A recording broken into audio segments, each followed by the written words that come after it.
Recording in progress.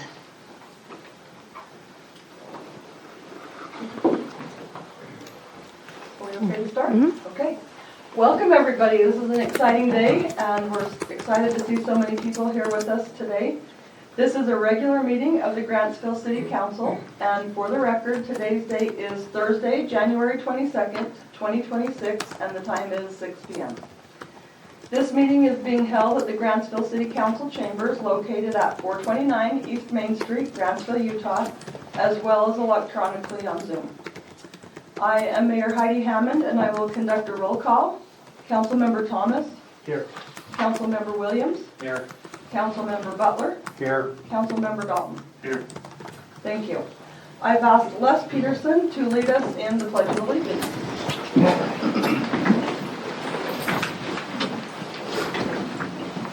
Please face the flag. When the command is given, please render the proper salute, and then follow me in the Pledge of Allegiance. Present arms. I pledge allegiance to the flag of the United States of America and to the republic for which it stands, one nation, under God, indivisible, with liberty and justice for all.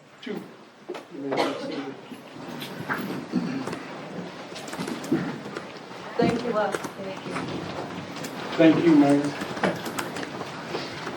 Our first item tonight is we will have an introduction of our newly appointed officer, Officer Adrian Garlick, and the administration of the oath of office performed by Police Chief Robert Sager.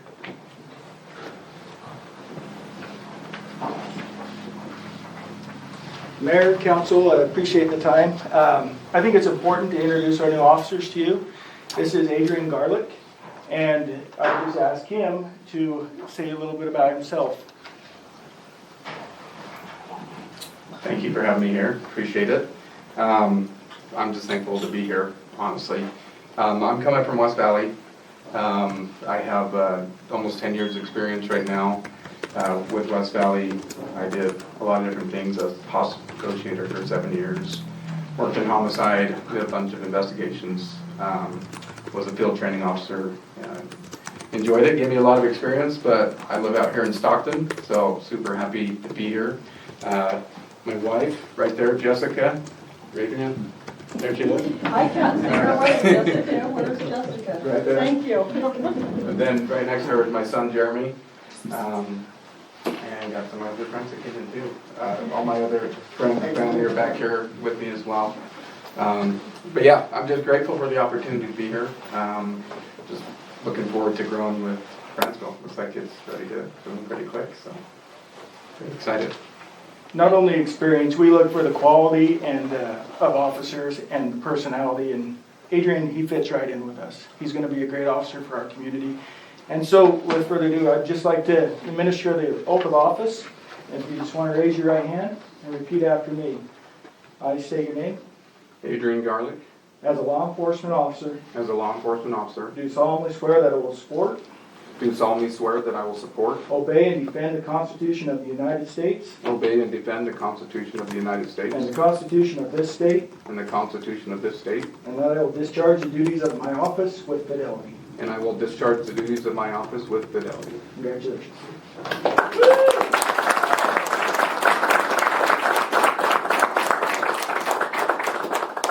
Jessica would like to pin the badge, so I invite her up.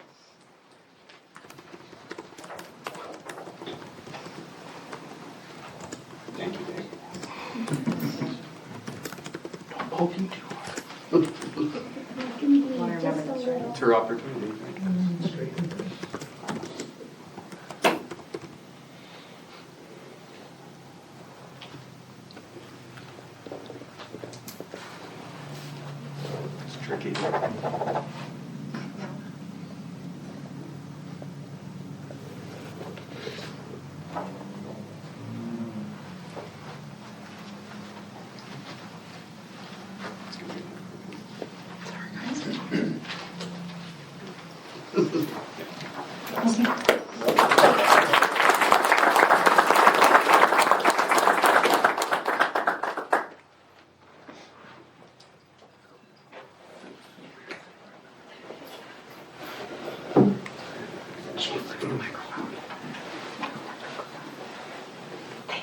I'll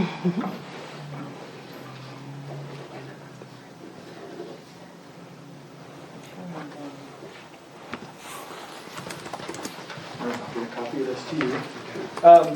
Family and friends, officers that join, there's light refreshments, police department. Please take the time, go see where your dad's gonna work and where your husband's gonna work. That might go a long ways when he's telling you stories. And take as many pictures as you need. So Thank you. I'll try to sneak over there in a minute. Okay. Thank you. Thank you, guys. Thank you very much, and thank you to your family. I've been in your shoes personally, so I extend my greatest appreciation to not only you, your husband, you, your family. So thank you very much. All right, our next item of business is public comment. The floor is open to the public to bring their concerns to the council. If you have something you would like to say, please come forward. It will have a 3-minute time limit. If there's anybody who is on Zoom, please raise your hand. Have fun at the party without us.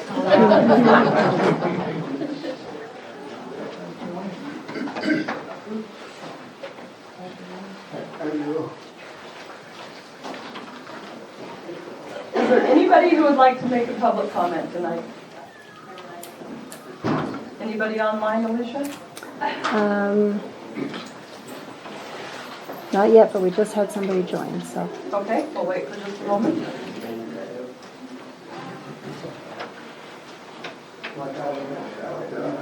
No. No? Okay, we'll close that item of business. Item number 3, summary action items. The approval of minutes from the January 7th, 2026 special meeting, the swearing-in ceremony, and the regular city council meeting. Anybody have any questions on the minutes from January 7th?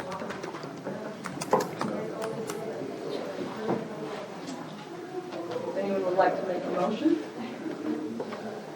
I'll make a motion. We approve the minutes from the January 7th, 2026 City Council special meeting, the swearing-in ceremony, and January 7th, 2026 City Council regular meeting. Second. We have a motion by Councilmember Dalton and a second by Councilmember Williams. All in favor? Aye. Passes. Our next item is the approval of the bills. Does anybody have any questions or comments from the bills?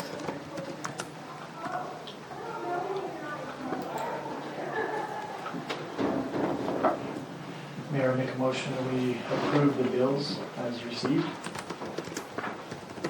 Second.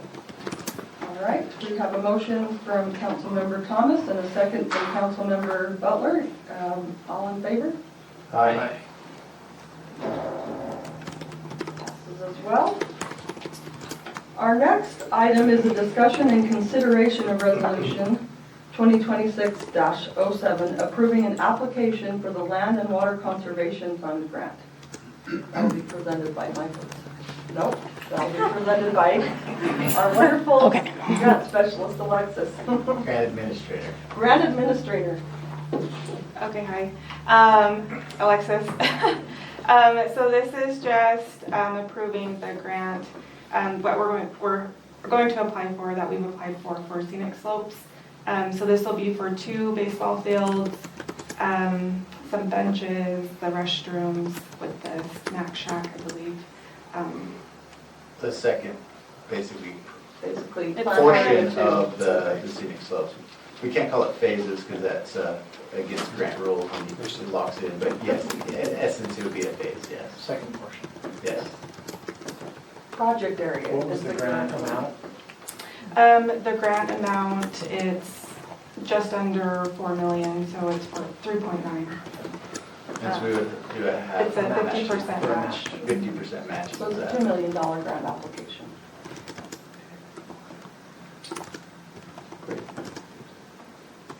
And thank you to Alexis for all your hard work on that. Keep our fingers crossed. We will keep our fingers crossed, yeah.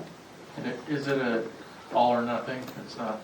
No, they can give us a reduced amount, so I did submit a reduced budget. So if they don't give us the full, 2 million, like essentially, right? then we could maybe just not right now do like the restrooms or something like that. But they could give us a lower amount of. But we do have to match it 50 Yes.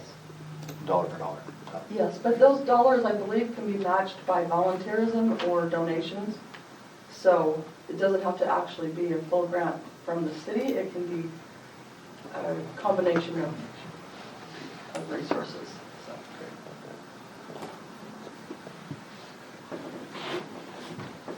Mayor, I make a motion we approve resolution 2026-7, approving the application for the Land and Water Conservation Fund grant. Is this discussion or are we voting on it? It can be a resolution. Discussion and consideration. Oh, okay. I missed that part, That's sorry. all We right. discussed it, no one was saying Discussed anything, it, so. we're resolving it, so. I'll second that unless there's a need for additional discussion. Anybody have any additional questions? All right. All in favor? Aye. All right, that passes as well. Councilmember Thomas made the motion. No. Councilmember Butler, and a second by Councilmember Thomas. Thank you, Alexis. Item number 5, a consideration of resolution 2026-09, appointing John Montgomery as a regular planning commission member. Would you mind coming up and just introducing yourself to the public as well as the council? Sure, you bet. Thank you. My name is John Montgomery. I live over in the Scenic Slope subdivision. I've lived here for about a year. And my professional work is working for a nonprofit group. We finance affordable housing throughout, actually the United States now, deploying funds that need to be reinvested in the community by several banks here, all banks really. So it's about a $800 million pool of funds that we place in long-term financing for affordable apartments. And I'm the chief credit officer for that organization. Served as a planning commissioner for Farmington City as we were contemplating Station Park and all of that going in, and so it was quite a crossroads for that city, and that's gone very well. I lived here when I came out to help support my father, who's lived here for about 20 years. He's 93. My wife passed away of cancer 3 years ago this month, actually. And so I'm here to support him, and my family is in the Salt Lake area, 4 children, 10 grandchildren, and I don't know if there's anything more you want to hear about me, but I'm happy to help in whatever way I can. I think I could bring some planning experience as well as some affordable housing experience. Did a lot of work with the trails in Farmington City as well, and that's something I think we could try and improve here in Grantsville as well. So, Does anybody have any questions for Mr. Montgomery? I just say thank you. Yes. So great. appreciate your willing to serve. Happy Absolutely. to do it. Since I just got off planning commission, I think it'd be great with your experience. We've got some newer people there, and I think having experience from you being in Farmington and coming here would be a great asset. And thanks for your time too. I know it's a thankless job, so Well, thank you for it's, wanting to do this. I'm happy to help. All right, thank you very much. Thank Does anybody else have any questions or concerns or comments before we make a motion on this? Does that make us Full? No. okay? One more One open more. seat. Is Horrocks, is he not a So- full-time seat? No, we had him on the agenda and the mayor. I haven't had a Critchlow chance to meet tabled- with him and he, Yeah, yes. I think he tabled it because he wanted Heidi to make those decisions. But he has been held to meeting, well, either online or. He's the alternate. Yeah. Great. Mayor, I make a motion that we move to approve resolution 2026-09, appointing John Montgomery to the regular planning commission member. I'll second. All right, we have a motion by Councilmember Thomas and a second by Councilmember Dalton. All in favor? Aye. Aye. Motion passes. Thank you. Thank you very much.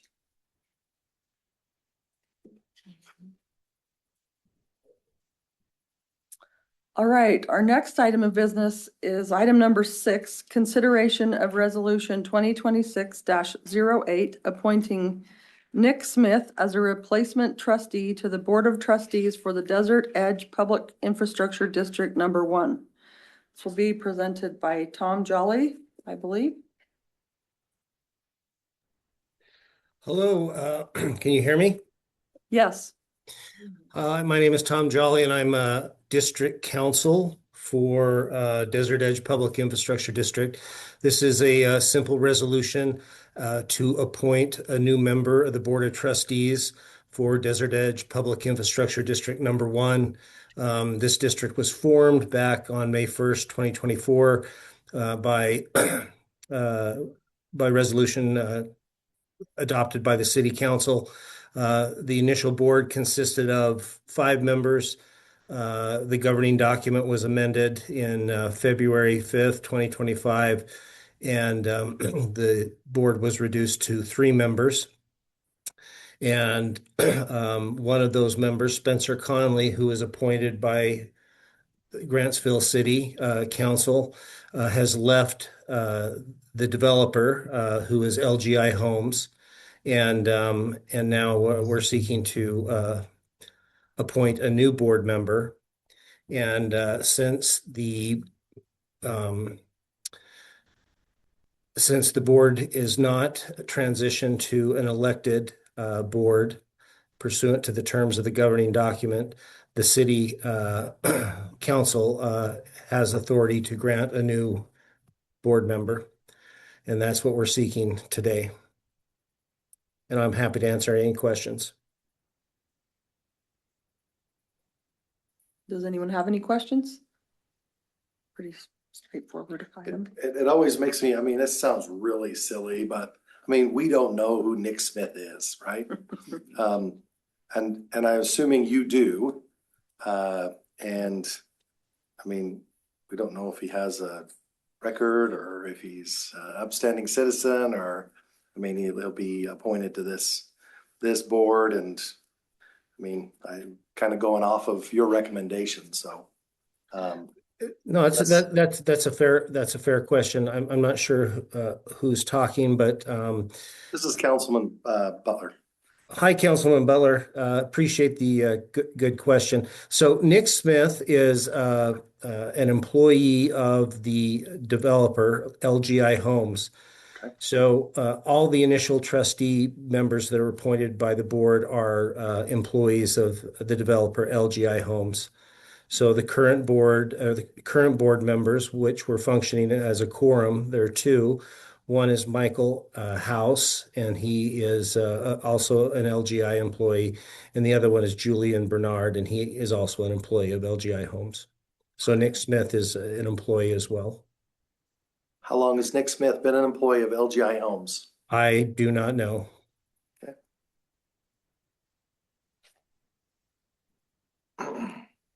What position does he hold at LGI Homes? Matter, but That I don't know either. We just asked LGI to, Spencer Conley was a vice president, but I'm not sure what position he holds within the company. I'm sorry to put you on the spot, but seeing how we can't see him. Vice President of Sales. Please, did you look it up? Yeah. Oh, well, Jake looked it up. He's the VP of Sales, so take note. Well, thank you. I apologize. I didn't have that information readily available. LinkedIn is wonderful. Okay. Thanks, Jake. So how long is this agreement and how long is it? Maybe I need some explanation as to how long that agreement is in place since it's prior council. I'm in the dark on that. Can you give us any information on that? Sure. I mean, when I sent all the information to Alicia Fairborn, we attached the original the original resolution adopted by the city in 2024 and the resolution adopted by the city amending the governing document. So a public infrastructure district is governed by the governing document, which was approved by the board. And there's a section in the governing document that talks about it, section 201 of the governing document, and it appoints a three-member board that has to be appointed by the city council pursuant to the Public Infrastructure District Act. And the three trustees are as follows. The first one will serve for an initial term of 4 years. The trustees number 1 and 2, and the third, let's see, trustee number 3 shall serve an initial term of 4 years. Trustee 1 and 2 shall serve an initial term of 6 years. And so I think, if I remember right, in our resolution, I think it's if you'll scroll down, I can't see it right on the screen here. I think we're proposing that this one will fill the trustee number 2. So so that'll be 4 years. Okay, thank you. Thank you for that explanation. Do we have any additional questions? I personally just didn't want to appoint him with us not asking at least a few questions think about it's- the individual. I think it's a very wise thing to I know. have no idea Yes. who Nick Smith is, so. With that, this is Councilman Butler. I'll make a motion to approve Resolution 2026-08, appointing Nick Smith as the replacement trustee to the Board of Trustees for the Desert Edge Public Infrastructure District Number 1. I second it. All right, we have a motion and a second by Councilmember Williams. All in favor? Aye. Motion passes. Item number 7. Thank you. Considering- Thank you very much. You're welcome. Item 7, consideration of resolution 2026-04, approving deviations from the Grantsville Land Use Section 6.14.5 for a driveway located at 437 South Madeline Court. And it says Shelby will present this, but I do not see Shelby. Bill is here. All right. I'm not Shelby, but I hope that I'll do. So, how's everybody doing? Great. Good night. So good. This item is a request for a deviation from strict application of the city's driveway and approach standards. You can see the information there in the staff report. I'm really here just for any questions if you have them. Staff is recommending that we not approve this for the reasons outlined in the staff report. But that's a city council call, so we're here to help with that.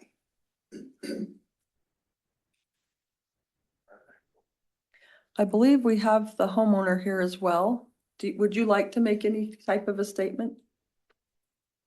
I'm not really sure what I'm supposed to do or what I'm allowed to do, so I had hired somebody to do these driveways. Why don't you come up here and you can I speak into that. wasn't aware that I needed a permit. Can you state your name? Sorry, Robin. Robin Fulton. Thank you. Yeah, so I had hired people to come and do the curbing and put in the driveways. I did one on one side. I actually got notified on the second one that I did that you had to get a permit, so I went and did the permit. Anyway, I just didn't know that there were rules with the park strip, you know, with the whole house just being new and trying to put in all the landscaping. As far as the permits and stuff we did in the house and followed there, when it came to anything that I did outside, there really wasn't any, I don't know. I don't really know what to say. No, you're doing just great. Don't worry. Sorry. So yeah, they're already done. They look beautiful. She has done a very beautiful job putting in the landscaping at her home. Yes, I walk by there occasionally, so. And so I know that the rule and the reason they're requesting not to be approved is because you have to have certain spacing for parking, but there is plenty of spacing on both sides. Everything that's like manholes are protected with rocks and boulders. The reason why this other driveway, so the first one I put in, my daughter lives in my basement. And so I put the first one in so that I could get her cars off the street. The second one was an extension of our driveway because we couldn't get the fifth wheel back into our backyard. The angle was too sharp and we just couldn't get it back there. So we widened it a little bit so we could try to get it in the backyard. So that's our reasons for them. Okay. Does anyone have any more questions for her? Oh, I did have a question. Well, I was wondering if if this was a builder or this wasn't something you purchased in this setting. You performed this work after the house was purchased. Yeah, correct? it was So that a just bare, question I everything was bare. Okay. The whole yard was bare. So we've just been putting in a piece at a time. Okay. Thank you. Mhm. And how long has it been since you moved into this home? I think we're in our third year.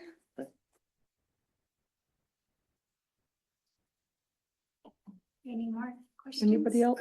And these additions are, I mean, it's pretty obvious from the picture, but they're all done, Yes. 100%. And they're really pretty. Okay. Thank you.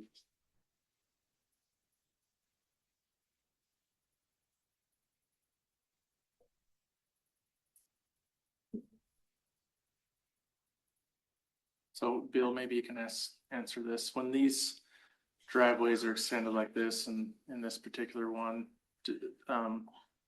whoever does them, they're supposed to get building permits. Is that correct? Correct. And were building permits pulled on these? No. No. If they had come in If they for a were, building then it would permit, have yeah, been we caught. would have said, no, Okay. it needs to be smaller and, yeah. Do we know who the contractor was that did this work? I don't know if that investigation has been done. You would think that contractors would know they need to pull permits for stuff like that, curb cut permits and right of way permits and things. And Especially. I would say most do, but, Yeah. this is definitely a lot of finger pointing that could go on. The contractor should have definitely known, and we work with contractors like this all the time to expand driveways and do things like this. And so, this is a little irregular. We don't typically, permit or require a permit for flat work. So maybe the contractor just thought it's just a driveway, who cares? But we do. And, especially if they have to cut the curb down to add a second access or, expand the actual point of access onto the road. That's where we start getting into, we want to know what's going on. It does, as it's pointed out in the staff report, it does affect drainage in the area. The curb and gutter is an integral part of the drainage on the street. So it's not just a simple matter of, we'll just cut all the curb out, So that's one of the reasons why we require the permit. Well, I mean, it states pretty clearly in here that there's only a certain number of footage that you can allow for a particular drive approach, right? Yes, that's right. This exceeds it by quite a bit. Yeah. Close to 10 feet, I think. All right.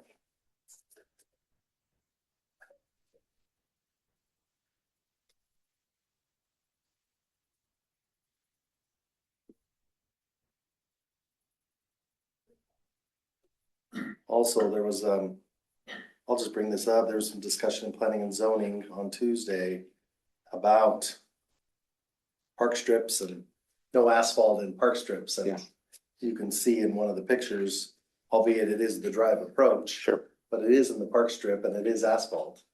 I think we specifically discussed that was a prohibited material in a park strip. In the park strip, right?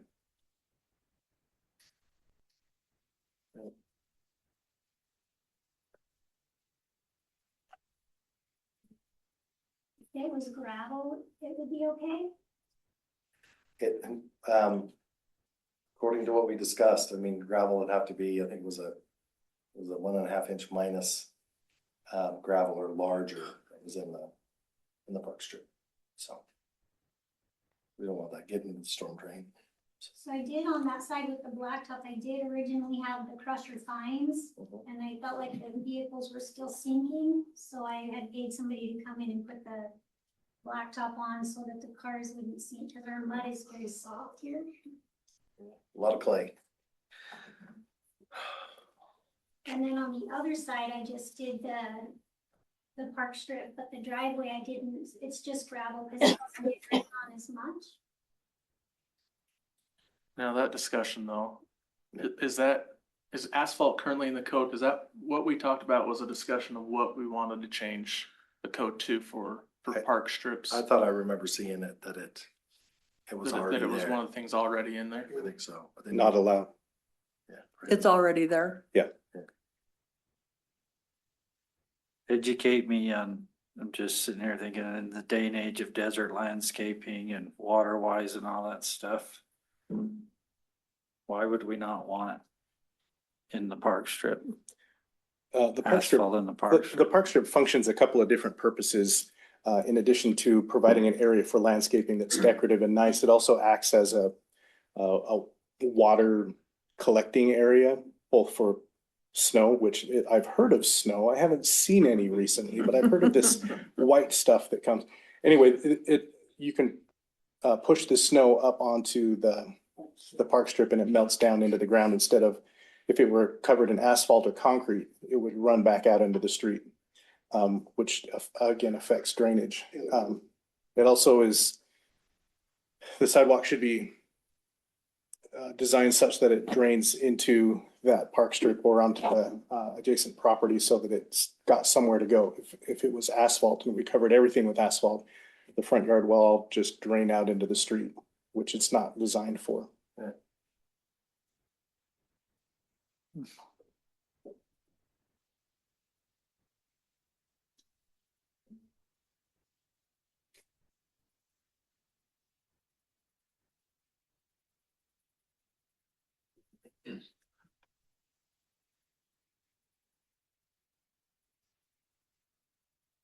I thought I saw it in here, but what's the widest driveway that this home can have on the main drive? On the main drive, it was, I thought it was 30. 30. yeah, it's a maximum of 30 feet unless an exception is granted by the city council. And that's just that's point to point, not the flare. Yeah. Right.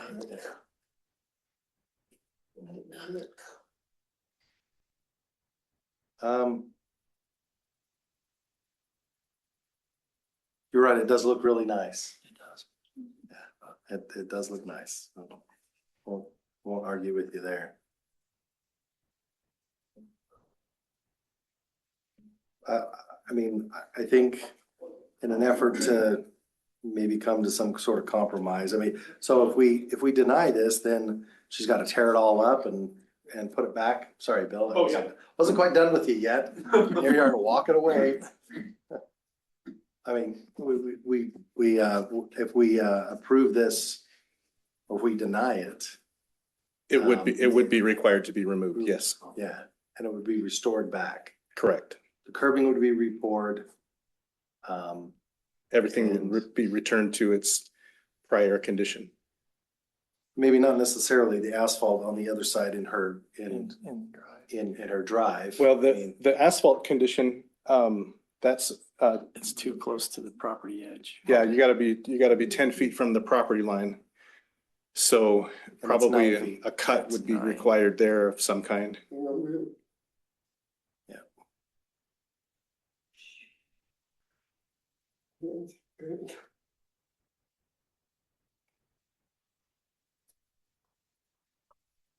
But you do utilize that. You have someone park there, correct?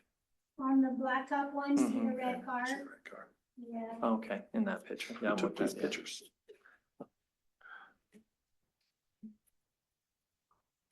Who took the pictures? Because it's almost like a drive-by. We do a lot of that. I get it. People will do things and we want to grab a picture on the fly.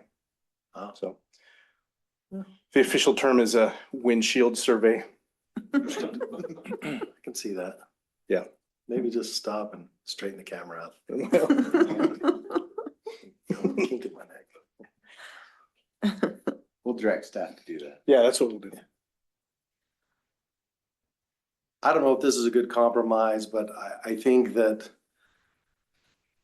if we directed the homeowner to pour concrete in that location right there, dig up the fines and pour concrete from point to point, and then on the other side, tear up the asphalt in the park strip and do the same. I'd be okay with that unless they so choose to replace the curbing. It might be more cost effective to just replace the curbing right there and then concrete on the other side. It does exceed the amount of frontage that she has for driveway because she has that extra, 9 feet? This was about 11 feet. Yeah, is that with the flare though? Yeah, it could have been with the flare. Okay. Well, I mean, I'm okay with that. I mean, we can have a discussion about it. You're talking about concrete. Concrete that in the park strip where it's fines right there? So that whole driveway? That is No. concrete. That is concrete. That one is It's concrete. Well, that is concrete? That's It's fresh. just poured, yeah. Well, you've already got half of what I want done. I mean, that's why I say I can't see it very well. It looked like fines to me from here. So that's pretty fresh concrete. That was poured that day then. Yeah. Okay. So they cut the curb probably from where the cones start. Yeah. And cut the curb back another Yeah. 15 feet or 10 feet. I think that the biggest concern I have is, I mean, we have a city component a piece of property that gets, so I'm pretty frustrated that whoever performed the work didn't follow a typical process. So it kind of puts us in a bad situation here. We're kind of going backwards. It makes us the bad guy. Well, yeah, I mean, there's a reason why there's a set limit and those set limits are set for the houses and the houses have certain sets so that you don't have or you don't create blind spots and other situations, safety situations that can Exactly right. exist when you have multiple means of egress on one lot. I'm not saying that there's 1,000 cars coming out of there, but Right. there's a reason why those rules are in place. They're to help us keep consistency and safety and some other components.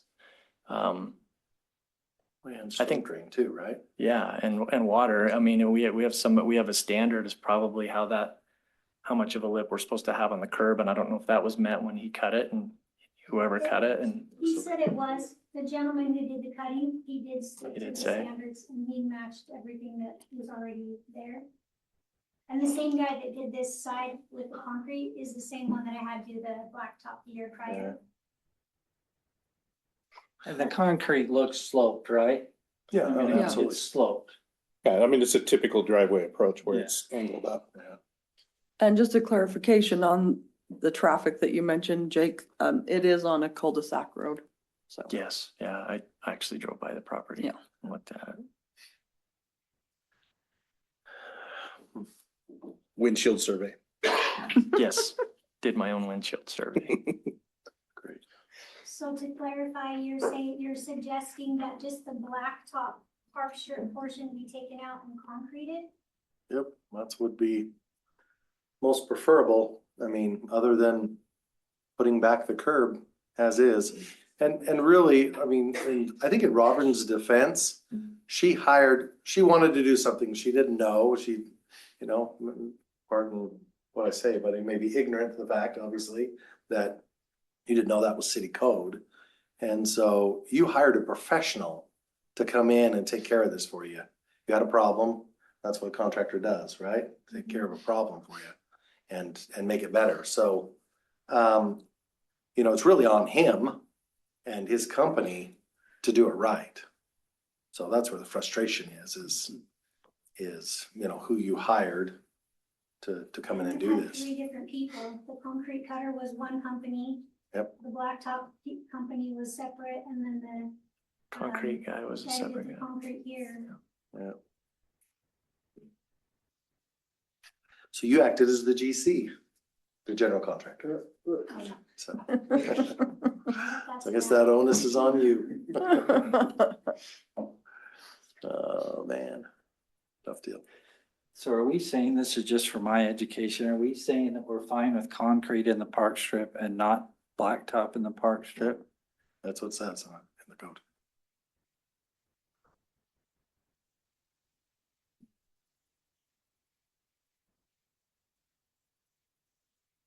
Aesthetically,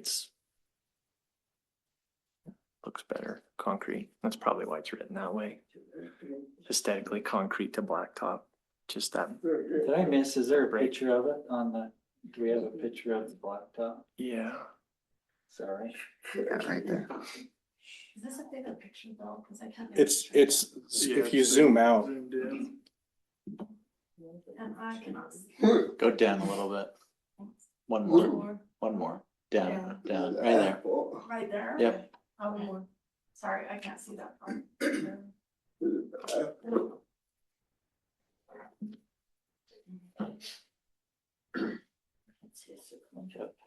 Looks nice.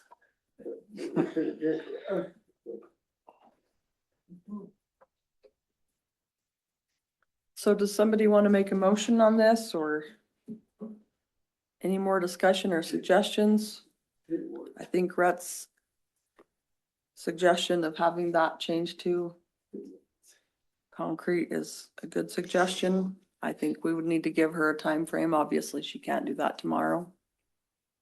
The only concern I would have with that would be that we meet the 10-foot requirement from the edge of the property. So if that concrete would need to flare such or be a foot into the property to accommodate that rule. So we. Can we get a So we're not remeasure? Because I thought it was 11 from the pin to the bottom of the flare, because that part doesn't count.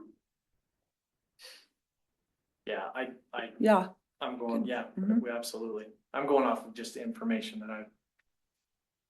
And then if we need to do that, so I just have to rebuild that piece of the concrete with like a mold or something, and then can I take it over a foot?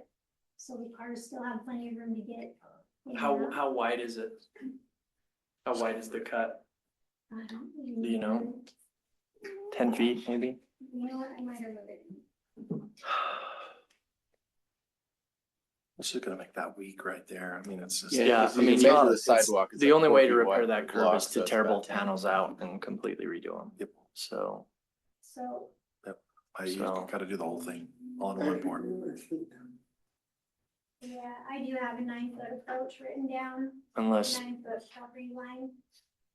unless, we're fine to blind eye that variance, that's, or be fine with it.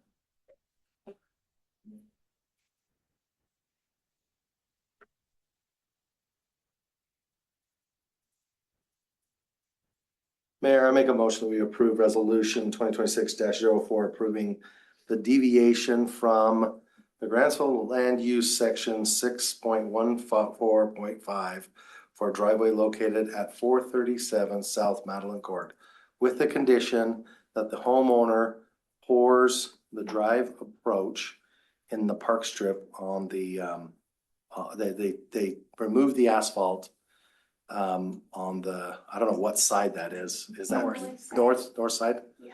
On the north approach in the park strip. So they remove the asphalt and then they re-pour that in concrete to the sidewalk in the park strip. So that's my motion. Can you give a time frame on that? Oh, within 6 months. There you have it. I was gonna say that. Is that acceptable? Yeah, I 6 think months? that'll give me some dry ground time. I think I would just probably wait till spring if that's okay. Yes. Till we get past the freeze and the muck. Yeah. All the mud. Yeah, 6 months will give you till end of July, so. We have a motion. Is there a second? I'll second it. could I ask a question just for staff's FYI on this? So we are still obviously gonna require a permit, but we're leaving the curb cut for the concrete one, we're leaving that just as is? Yes. Okay, and so the permit would just be for the rehab of this portion. That was my motion. Okay, thank you. I have a question. Do I need another permit or is the one that I've already got the permit? Because I've already filed for a permit. We'll have to look at what you've got a permit for, but yeah. Okay, so we have a motion by Councilmember Butler and a second by Councilmember Williams. All in favor? Aye. Aye. Nay. Okay, roll call, Councilmember Williams, In favor, aye. Dalton, Aye. Thomas, Nay.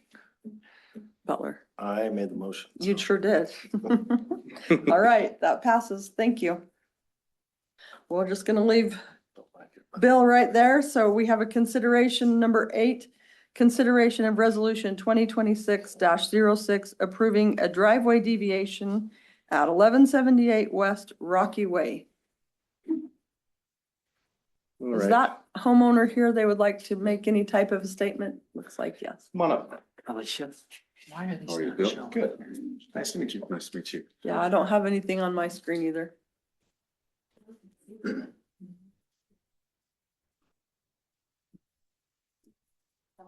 Yep, that's the one.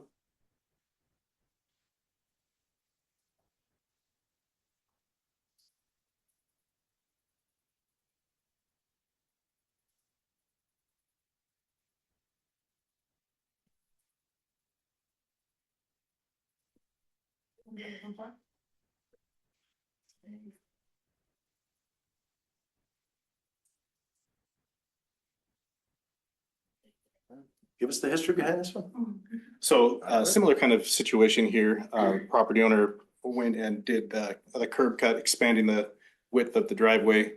In this case, it's all gravel, it looks like. Yes, 3/4 minus. So it's, you can see the before picture, which was poured by the original contractor, and then the curb cut was made wider, and then gravel was put in the park strip and then along the garage, up to the garage anyway. So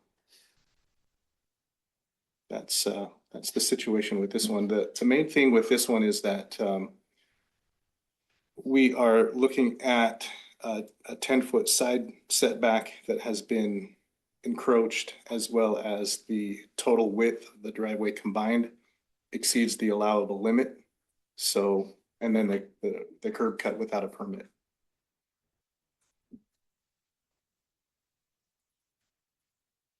Staff is making a similar recommendation on this one. If you do find that it's warranted or desirable in this location, there are some conditions that Shelby has included in the staff report for you to look at. Seems like it might be an appropriate thing to include something in the newsletter, informing residents that a permit is needed and kind of give a history on the, Again, the contractors ought regulations. to know when contractors come in and do things like this. You pay someone to do a professional job, you ought to expect that they're gonna come in and get the necessary permits and understand all the requirements, but. Well, they're cutting something that's not their property. Well, exactly. So And they're that's performing the- work on someone else's property. Right. You oughta, yeah. It would be justified to ask. So we just widened the approach with the curb cut and then installed 3/4 minus, and I get the reasoning behind wanting to have additional space to put vehicles, etc. It's better than weeds, right? Well, it is, and honestly, this may be a more desirable use of the land to both access as well as park things on. The question isn't whether or not this is a good idea. The question is, do we allow it? Right, it's against the ordinance. I understand.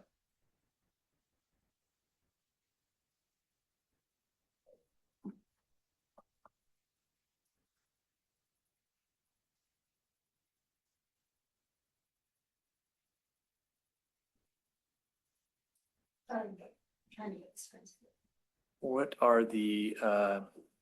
is the width of the driveways in this subdivision? Are they 16 feet, 20 feet? Yeah, that's what it looks like. It's 16 feet, That's what Shelby's got written in here. Okay. And then,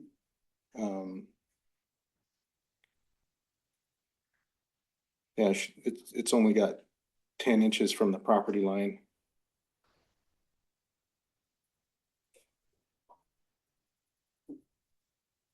Can we notice the contract? I mean, I hate to punish people for finishing their yards. I mean, Right. It looks great. Can we notice the contractor that they violated our codes and please don't? If we know who the contractor is, if they didn't get a permit, we don't know who, well, he does. He can tell us and we can, let him know, but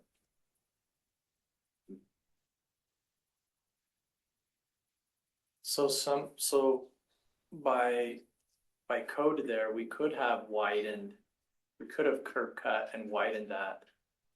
Because it wasn't the 30 feet, is that what you're yeah, saying? it could have extended all the way to the 30-foot width. So he could have picked up an additional And flared it out 14 and feet still- and then, yeah, But because we exceeded that, yep, does it go all the way to the property line, the curb cut? appears to, yes. 10 inches, I think is what it said.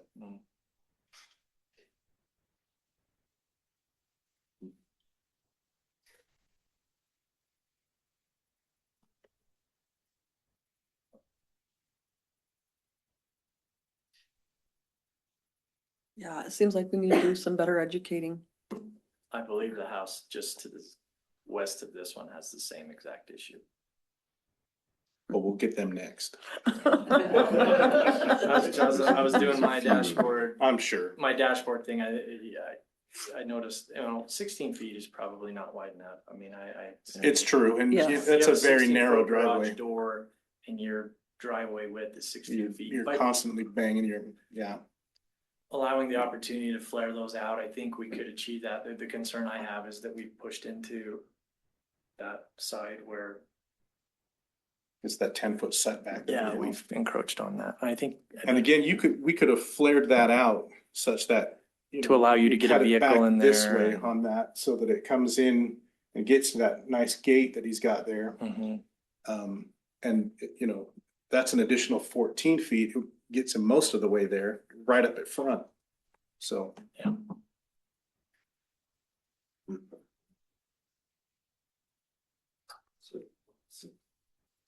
So can we say put the curve back to the 14 feet? We could. Yeah, that's up to you.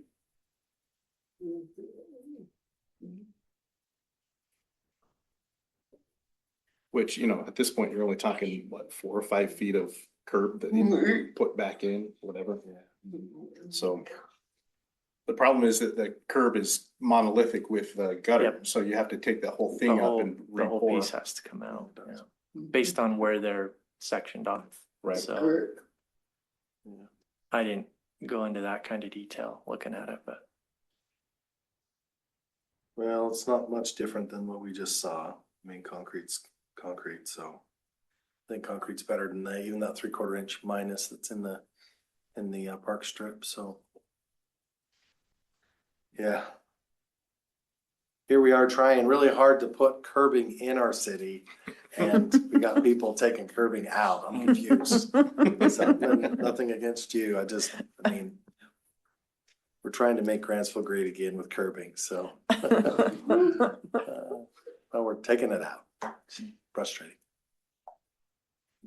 All right. Well, Mayor, I make a motion to approve resolution 2026-06, approving a driveway deviation at 1178 West Rocky Way, with the condition that they replace the 3/4 inch minus gravel with a concrete approach in the park strip within a 6-month time period. Okay, we have a motion. Is there a second? I'll second. We have a motion by Councilmember Butler and a second by Councilmember Dalton. All in favor? Aye. Aye. Aye.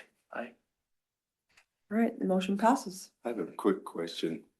So this is my first home ever, and I had no idea with codes and all that.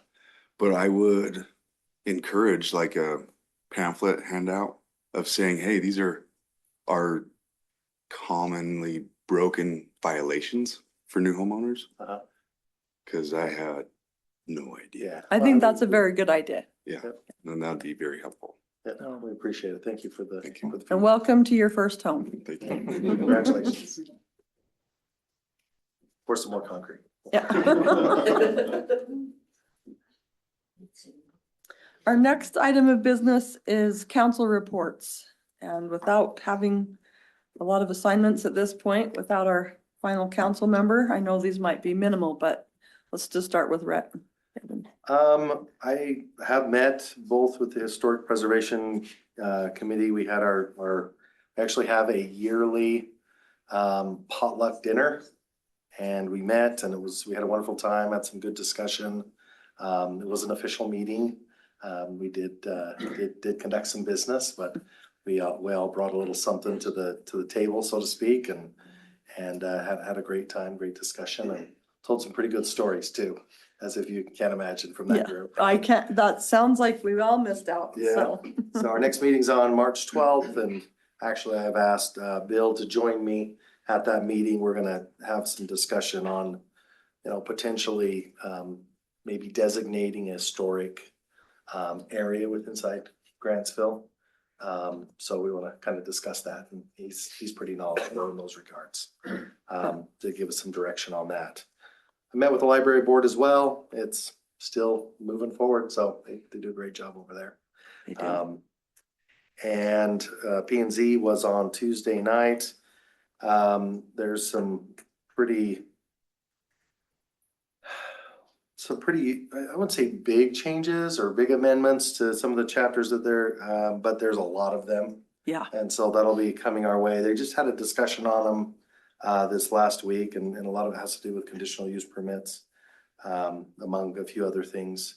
So they're just cleaning up, consistently finding things and cleaning them up. So kudos to them, to the planning and zoning to take care of that. And anyways, bring it to the table. The other thing was there was a rezone for I call it the debacle on Apple, but that's just the storage units that never were. Yes, Or whatever you wanna call them. Applegate, yes. Yeah, it's not like Watergate, it's Applegate. It's Applegate, yes. Okay. Gates. So, I mean, we did, they did change the zoning on that to RM15 and made some adjustments there. That'll come before us, probably in our next meeting, I'm sure. Perfect. Thank you. That's all I have. Thank you. All right, Jake? From the school district side, we have a scheduled meeting with them, 10th of February, to go over a number of items that will be covered, from the park to other things that we're addressing. So that's all I've got there specifically that tailors to the school district. Maybe give a quick update as far as the Veterans Memorial Park. I know this body approved it to go out, back out for bid. And so we're in the process of putting those scopes, they're in the process of putting those scopes together so that we can get that pushed back out and try to figure out how to get that in line with the budget. All right, thank you. Jeff? We still meet every the second Tuesday of every month for the mosquito abatement board. They're working hard to try to develop a system to communicate better with citizens on when we spray, when they spray, just so citizens know. I mean, there's been some complaints that citizens don't want their pets outside when the mosquito fog goes down the road. Right now, they're looking at a notification system where residents could sign up to be notified when an area is set to be sprayed. The hard part about that is just the wind. They can't spray in the wind, and I don't know how you'd ever. Little unpredictable here in Grantsville when the wind's gonna blow. Right. They just kind of get it done when they can get it done, and we really benefit from it. So they're working hard to to communicate better with citizens. So I think that's a noble effort. So, Yeah, thank you. Derek, anything you'd like to add? I haven't got any No assignments yet. assignments yet for so Derek, I have so. nothing to report right now, so. No, we'll look forward to I having haven't- our final council member and readjusting the council assignments. So thank you to all of you for your efforts on those. I don't have anything today, so we will move on to our next item, the exciting part, number 10. So Alicia, would you like to now give us, how are we getting our random order? Okay. So I will just give a quick introduction that each applicant will have up to 10 minutes. You do not have to take the full 10 minutes to introduce yourselves and provide any information that you would like for the council and the public to know about you and why you would like to serve on the city council, and any other information you would like to share. That is your opportunity. Alicia will give you a 30-second warning when you are about to hit your 10 minutes. And we will randomly select the order in which you will have the opportunity to present your information. And once all the candidates have been interviewed, the council will take an initial vote. They will submit their votes on a paper ballot, which they have before them. And that will be passed to Alicia to read aloud and tally. And the order of the candidates will be random, and she will select that now. Thank you to everyone who was willing to put in an application. It is not easy. It is a big decision to make, and we have some very quality applicants, and we're looking forward to hearing from you. And we also encourage you that when the time comes for election again, that you will consider that as well if you're not selected at this time. So. Okay. So just for full transparency, I've set up an Excel spreadsheet. I don't know if anybody wants to, I know you can't see it. Well, I guess I could put it on the screen. Let's see.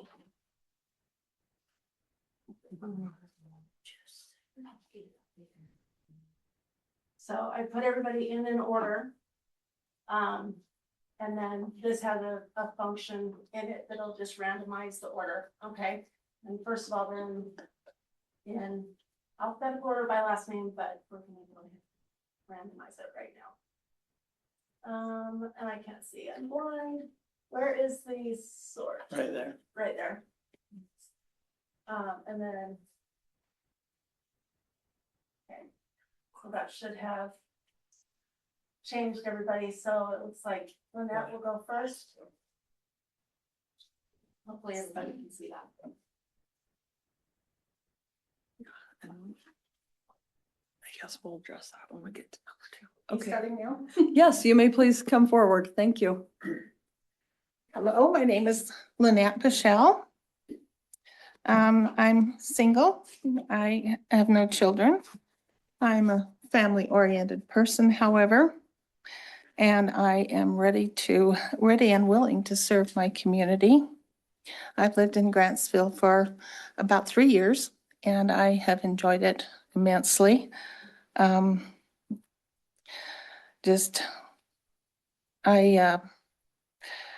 connection to Grantsville is I'm, I guess, descended from founders of the town, and I guess I have many removed cousins, etc., from the area. So I am vested. I have a vested interest in this area. I'm a daughter of the Utah pioneers. My qualifications, so to speak, is I'm very interested in politics. I have been for a long time. I follow national events very closely, and I on a national level, and as how they affect us on a more local level as well, and how local issues can be impacted. And I'm vested in how to keep small town lifestyle values a priority. my vision, I guess, is the beautification. I like to see things nice and like to encourage yard and property income upkeep because it increases the values and the appearance of our community. Encourage people with gardening and such. I know that there are some really beautiful small towns around, and I'd like to see Grantsville be one of them. Also, I'd like to see, I'm interested in how the planning is taking place with all the new building, et cetera, and the traffic patterns and how that's going to affect some of us. And how I'm interested in bringing new businesses to town, convenience businesses, and improve our way of life here. And I just really, I enjoy being involved and being part of the process. Thank you. Thank you very much.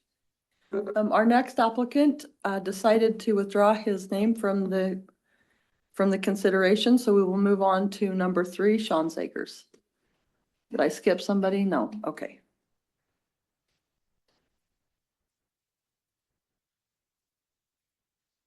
Good evening, Madam Mayor and council members. Got a written thing for us tonight.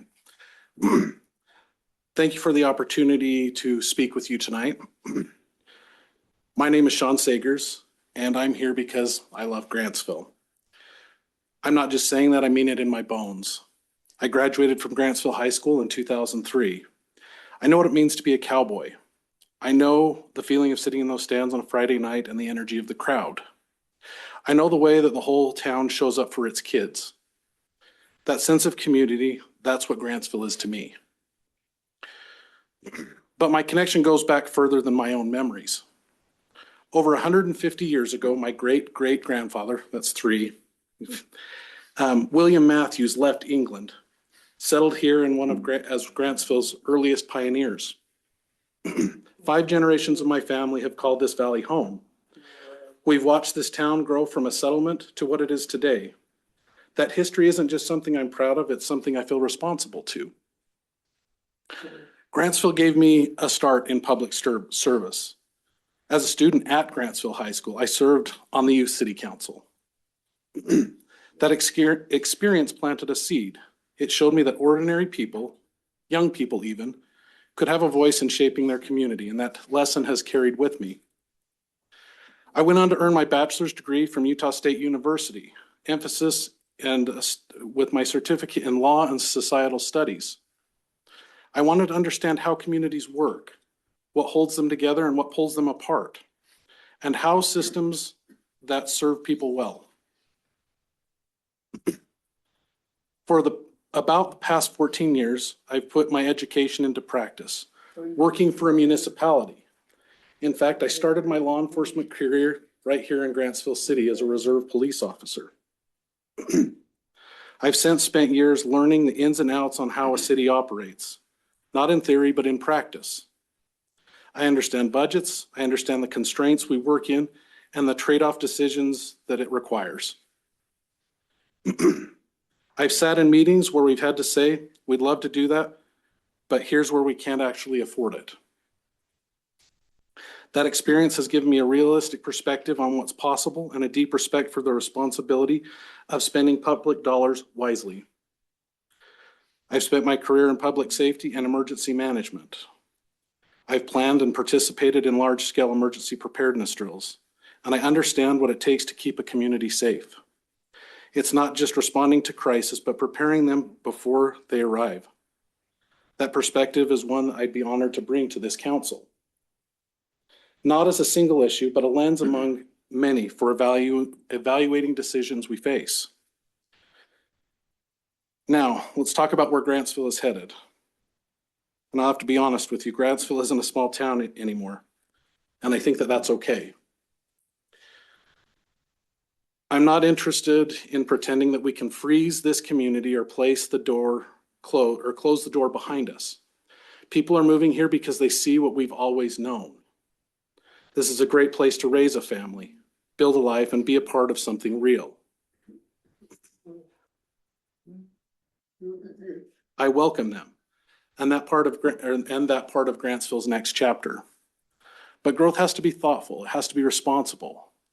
If our infrastructure can't keep pace, if our water resources, fire services, roads, police department are stretched beyond capacity, then we're not serving our residents well.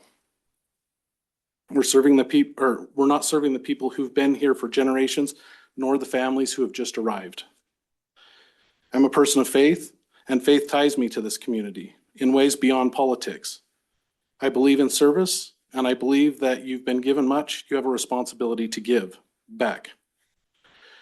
Grantsville has given me the roots, my identity, my sense of home, and I want to give back to that place who made me who I am. I've thought about public service for a long time. When this vacancy opened, I knew the timing was right. I'm at a point in my career and my life that I feel like I can fully commit to this responsibility. I am ready. I am here because I believe I have a perspective to offer. Someone who knows how cities work from the inside, who understands public safety and emergency preparedness, who respects the weight of a budget, and who loves this town deeply. I'd be honored to serve alongside you, and I thank you for your time and consideration. Happy to answer any questions you might have.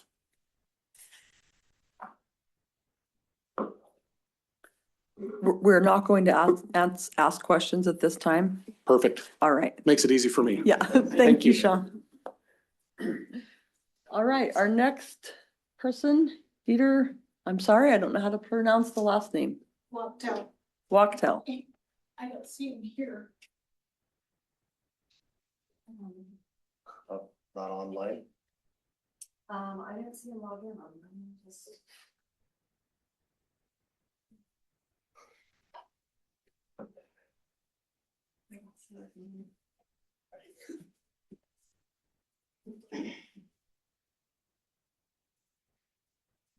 Alicia, is there a way to perhaps contact him and make sure he understood? I did text everybody Okay, on top of email them Okay. today. then we're gonna go with that. All right. Our next applicant, Jason James King.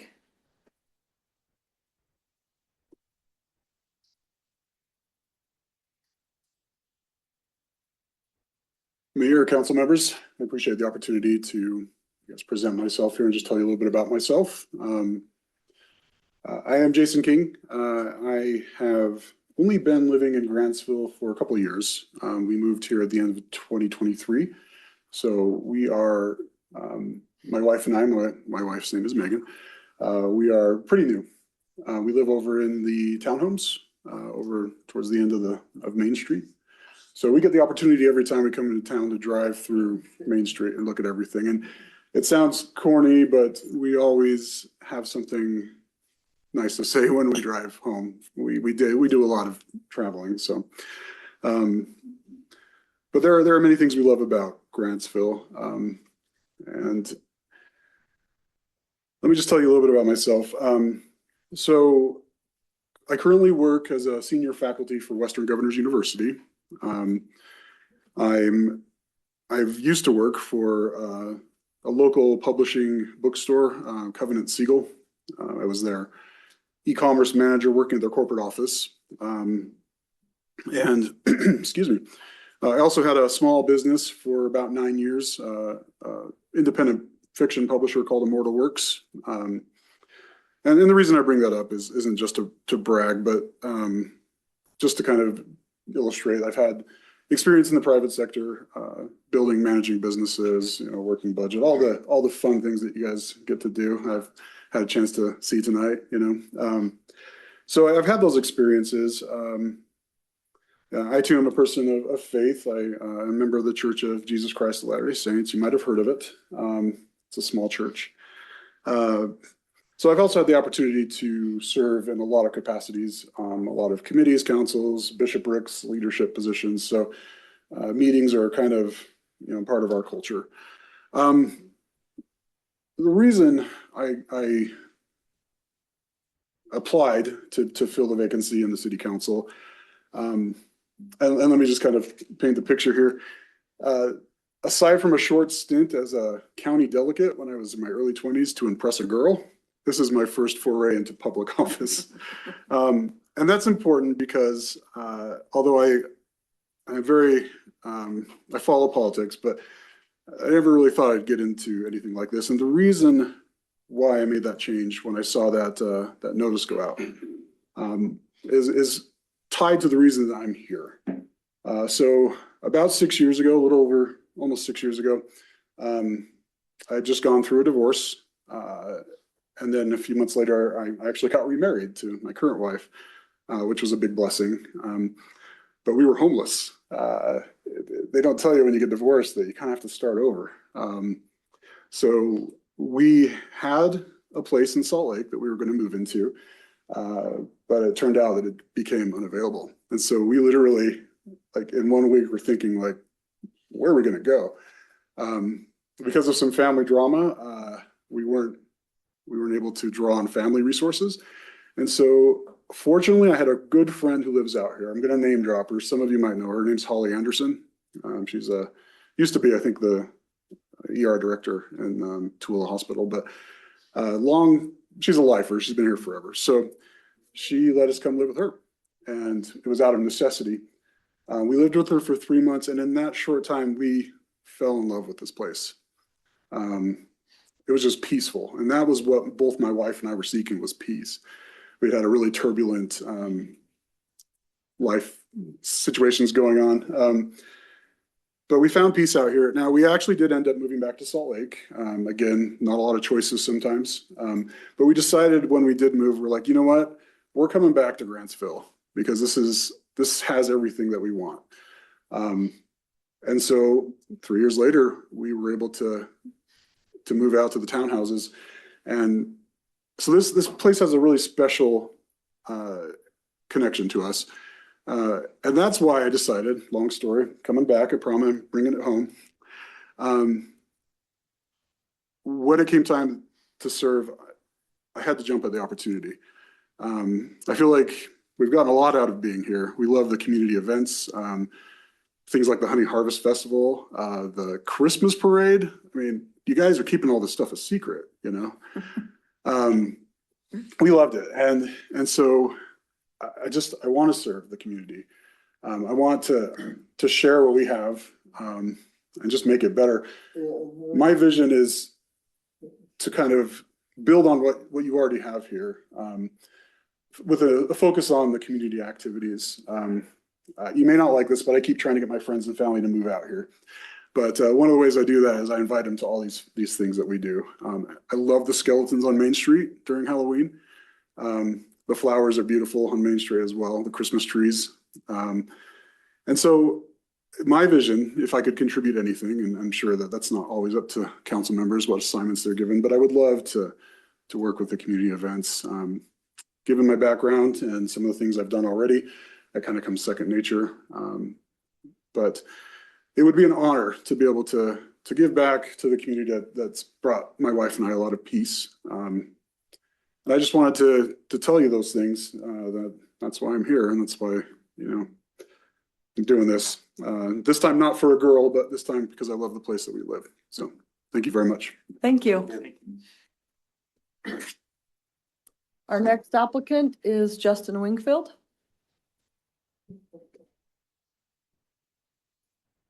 Do I have to support wherever you're most comfortable? Just a minute. I'm really for I want to get considered for the council because relax. I think I've been for this for quite I worked closely with the city for the last 50 years. I committed leader for the school, and there's no other person qualified for this position. When I have closed on this. Oh, when they went to over into the nine, the city within a mess. I, I, I hope the person looking to call down to move saving the city. That dollars into the bank. Like I said, I've been working closely with the city for the last 50 years. I do want to the manage the goals and do it in a responsible way. I would, I would, I would see this city rise and be a better city and have people. It's marvelous here. I would appreciate your consideration for the city and the council. And don't be afraid of my makers because the more and more you have me, the more you understand. Understand your English. The more and more you have me, you understand my makers, and no problem. I would, I would, I would ask you to consider for this position. Thank you. Thank you, Justin. Thank you, Thank you, Michael. Our next applicant, Gary Merrill.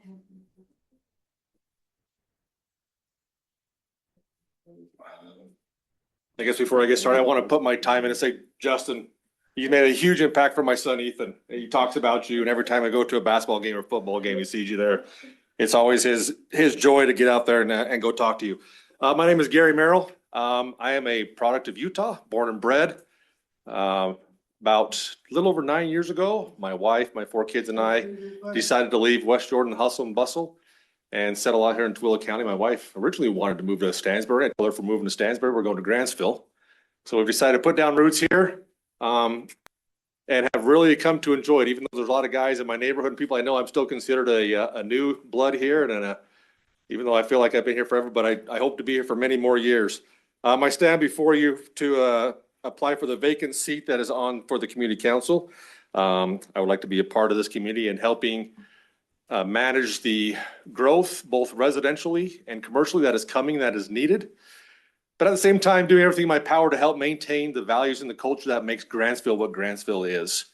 I remember I love seeing Jake's campaign addresses talking about youth sports. I've spent many years and countless hours being a part of youth activities for my kids, whether I'm a dancer or a drill dad or a volleyball dad, coaching my kids in cross country, track, football, volleyball. I've seen the impact and the positive impact that that's had on my kids' life. And I like to be a part of helping the council to continue to improve those opportunities and afford those kids the aspects of playing youth sports and what it can do to mold and to build them throughout their life.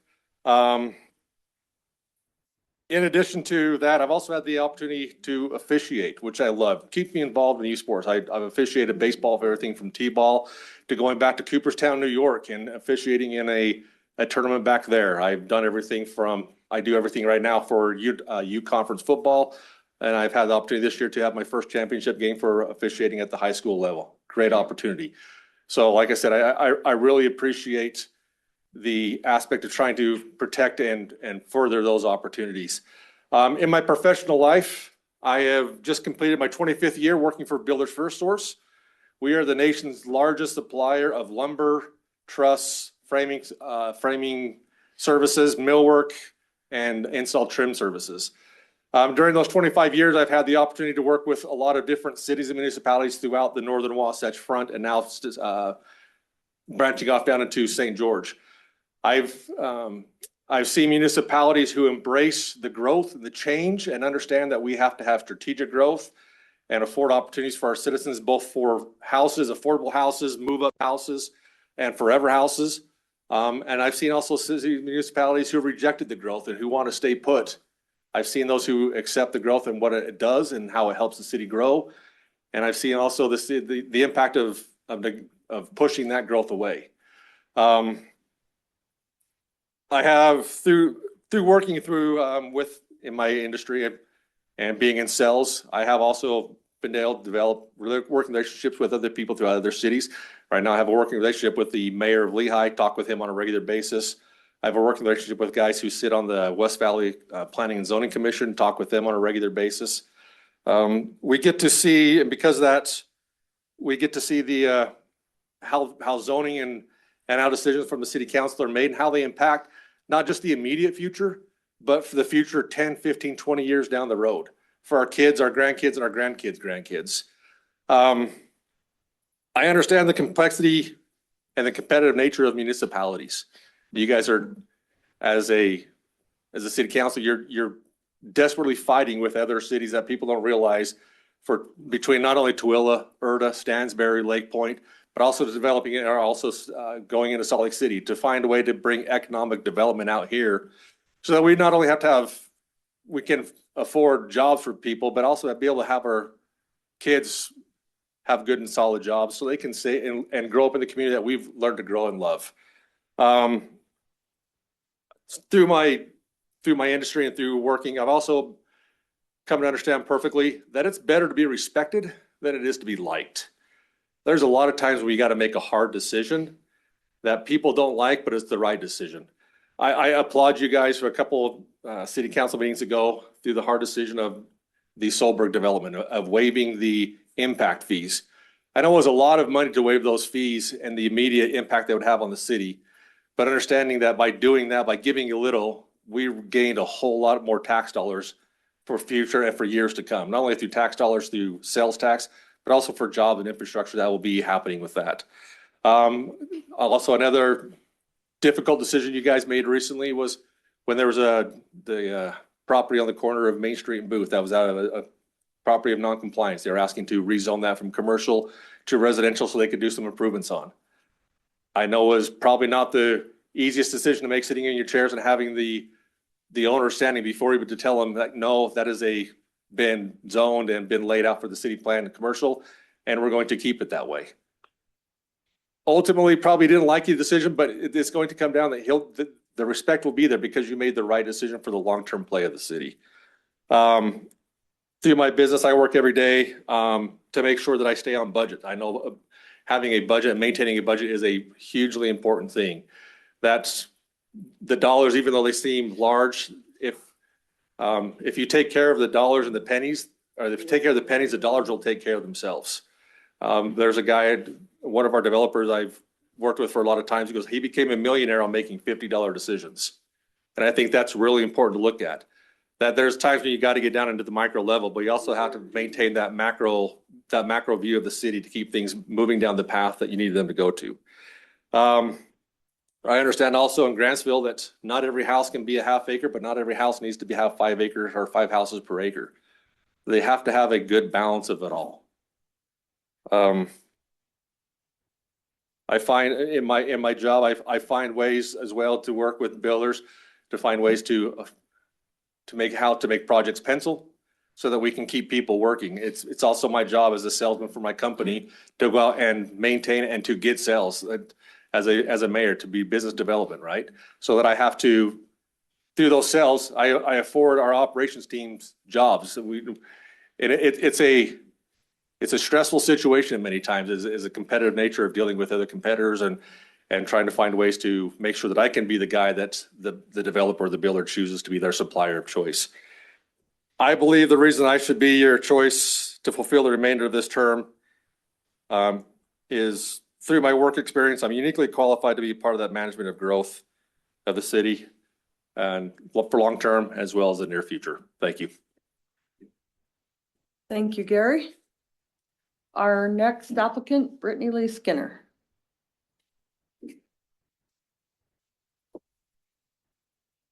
Hello, Mayor and council members. My name is Brittany Skinner. Just to introduce myself, excuse me. My husband and I lived in Grantsville for 4 years. We're originally from Mesa, Arizona. We will celebrate our 30th wedding anniversary in 2 months. We have 5 kids, ages 9 to 29. We had a wedding last year, one in March and one more at the end of the year. So we're hoping for grandkids soon. In our spare time that we have, we enjoy baseball and going on a cruise when we can. My experience, I graduated from Utah Valley University and then went on to BYU Law School. I've been an attorney for just over 10 years. My job right out of law school was assistant city attorney for the city of Bluffdale, mostly handling all their prosecution, but it was a small city. So that only took up 1 day of my week. So the rest of the time I worked closely with the city attorney. We drafted resolutions, we reviewed contracts. I attended city council meetings, planning meetings. So I did a lot of this civil side with him in that position as well.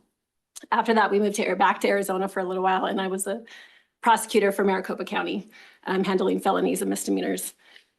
And then for the last almost 8 years, I've been with my current firm, which is Davis Miles, and I'm an operating partner in our Utah office. We also have an office in Arizona and New Mexico. I practice family law now.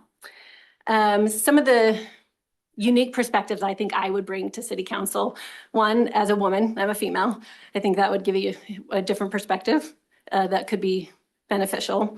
Also as a wife and a daughter of a first responder. My dad was a firefighter. My husband's currently in law enforcement. I have a unique perspective on what that lifestyle is and what they bring to the city and what their responsibilities are. And I know that's a great responsibility, and it's also something that the council needs to consider carefully. And so I have a little bit of insight into that lifestyle and that perspective. Also, as a mother, my son graduated from Grantsville High School. My daughter's currently at Willow. I'm very vested to make sure that our community stays safe, that we have positive activities and a safe place for them to grow up. Also, as an attorney, my job with Bluffdale gave me the experience of city council. I am also very skilled in advocating for my position in a respectful and non-adversarial manner when I'm in court, and having that perspective. I've also, reviewed case law, state laws, ordinances, so I'm familiar with that as well. Lastly, as a citizen, I think I echo what everybody has said here tonight. I love the city of Grantsville. I'm very excited for the future. I have to say that when my husband mentioned going to Grantsville, I told him I would never move to Grantsville because there wasn't a Target or a Costco. But our first visit to Grantsville was the 4th of July parade, and I immediately fell in love. Just kids everywhere. We've been every year since. We've also the light parade, the stuff everybody's mentioned that we love of Grantsville, of the Veterans Day program, the nights in the park. And I understand, again, with everybody else, we all want to keep that small town feel. We love Grantsville. I love that my daughter only has 20 kids in her class. She's not overcrowded. I know the teachers. I love this. But like everybody said, growth is inevitable. And I welcome that because I was new once too, and I hope everybody gets to experience that. But I also understand we have to do it in a measured manner, and there has to be some consideration of who's coming, what's coming, and what we allow here. So I think I could be a really good candidate on the city council to give a perspective, to my perspective at least, on what those should be. So I appreciate your consideration. I think you have a lot of great applicants tonight, so thank you. Thank you very much. Our next applicant is Jeff, and I'm sorry I can't see very well. Banman? That's me.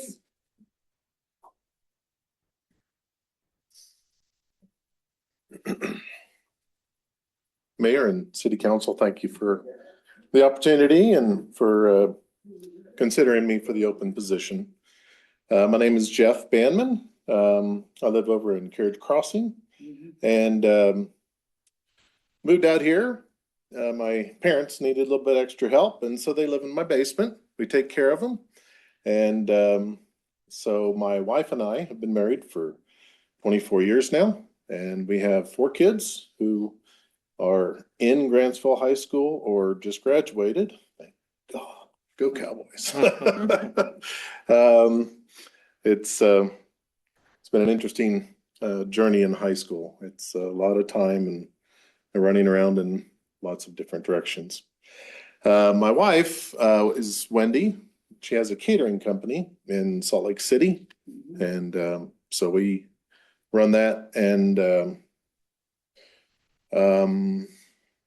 I am the building official in the city of South Salt Lake. And I've been the building official for a couple of years now. And so a little bit of my background, I have a Bachelor of Science in Financial Management. And so I'm very familiar with finances and lots of zeros and commas and trying to figure out how to get to financially where we need to be from where we are. I was a general contractor for 20 years, building houses, some commercial, but mainly high-end finished carpentry up in Park City. And dealing with the inflated egos and pocketbooks up there is quite a interesting journey. I became a building inspector about 9 years ago now, and I thoroughly enjoy it. So Grantsville is going through a lot of building, obviously, and I think I have some unique qualifications that would help me serve our community in guiding growth forward. Government, a friend told me, I really like this, it's a unique balance between needs, wants, and capacity. And trying to manage it is hard. Having run a business and running a business and also a staff of 4, trying to balance everything is a difficult job. Trying to allocate resources, plan ahead, and try to make some people happy is a thankless and sometimes impossible job. As a building inspector or official, I really enjoy trying to help people out. Today I'm helping a tenant with a overflowing sewer and a recalcitrant landlord. And so it's trying to help people out is really something I enjoy a lot. I did coach Little League or rec soccer, I guess, for a couple of years. And it's kind of fun to see some of my rec soccer players on the varsity team now for Grantsville High School. It's a lot of fun. With the business background, I also appreciate the fact of having quality staff, having people that represent you, giving them the resources and the appreciation and to do their jobs and represent the city is really important. And maintaining is something that's going to be maintaining a good workforce is going to be really difficult in the future. So there's a lot of things, a lot of moving parts, and I would appreciate your consideration. Oh, I also wanted to say thank you to Alicia. Been really good back and forth. She's very helpful. Thank you very much. Our next applicant is Cameron Moulton.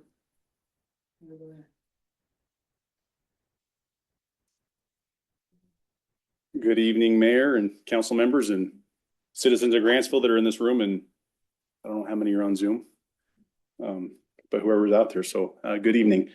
My name's Cameron Moulton. My wife, Melissa, and I, along with our 4 children, have proudly called Grantsville home for nearly 11 years. We deeply love this community and the wholesome family-oriented environment it provides. I am committed to contributing to its continued success and ensuring that Grantsville remains a vibrant, thriving place for current and future generations. As a business owner, I have built and grown multiple companies from humble beginnings. Starting with just 3 box trucks in 2006, I have expanded operations across multiple states, managing various divisions that complement one another to achieve shared objectives. Today, my businesses operate with an annual budget approaching $20 million and employ over 100 people. This experience has equipped me with the practical knowledge of making strategic decisions, understanding how different departments, though operating in distinct ways, must work together toward a common goal of success. I excel at analyzing options based on data rather than emotion when facing tough choices. This approach has been essential in my career, where I regularly weigh impacts on employees, customers, and stakeholders. I treat the responsibility of decision-making with the utmost seriousness, recognizing that my choices directly affect people's lives, a principle I would carry forward with sacred respect if selected to serve on this council. I firmly believe that all levels of government should operate with the efficiency and accountability of a well-run business.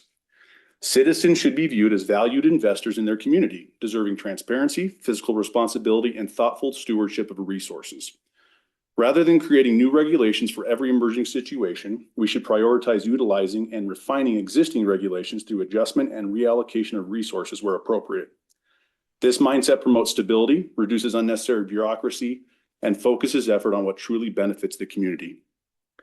Clear and honest communication has been a cornerstone of my professional success. I thrive on delivering straightforward messages, even when they are difficult, because truth builds trust far more effectively than softened or fabricated narratives ever could.